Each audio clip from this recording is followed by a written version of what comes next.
les choses faciles. Et sèche-moi ces larmes de crocodile.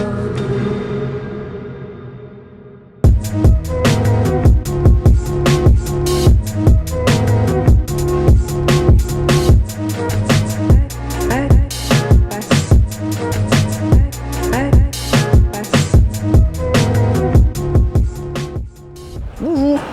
Donc voilà, on est enfin arrivé à Sydney pour ceux qui se posent encore la question. On est bien installé, on a pu récupérer notre place donc à la compétition. On a des tables sur lesquelles on peut travailler et finaliser les robots.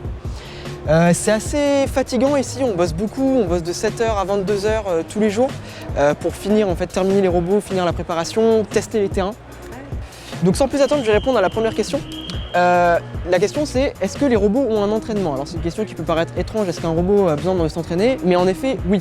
Les robots sont contrôlés en fait par une tour centrale qui va donner donc les informations à tous les robots, les informations de déplacement, d'action, etc.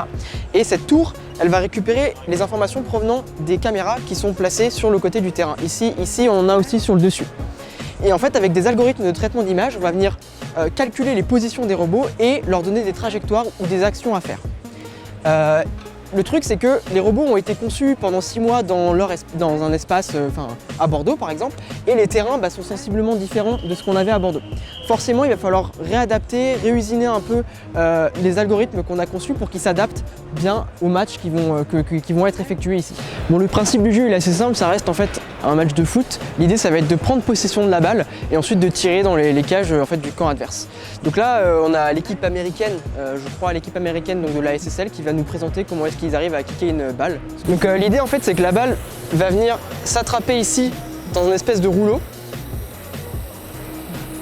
Comme ça, voilà, elle va se mettre à tourner et ensuite on va pouvoir tirer avec ce qu'on appelle la pelle.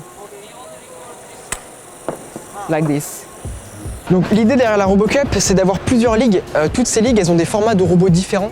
C'est-à-dire on va aller vraiment du robot humanoïde de taille enfant, taille humaine, robot qui roule avec des vraies balles de foot, des balles de golf. L'idée derrière ça, ça va être en fait de traiter plein d'aspects technologiques différents pour avancer partout en même temps.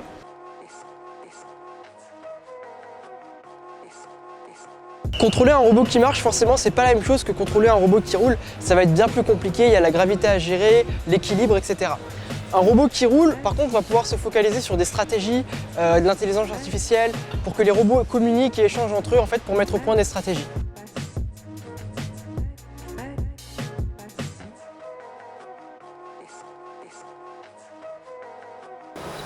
Demain commence la compétition pour nous. Ça nous laisse l'occasion de terminer les robots, de terminer nos derniers préparatifs, nos algorithmes. N'hésitez pas à nous suivre sur Twitter, Facebook, Instagram au nom de Namek Team.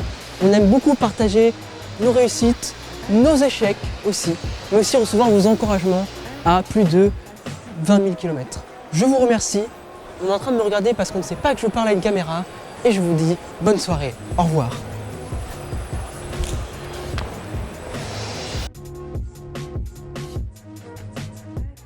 Contrôler un robot, forcément, c'est pas la même chose que de contrôler un robot. On va la refaire tout de suite parce que j'ai dit n'importe.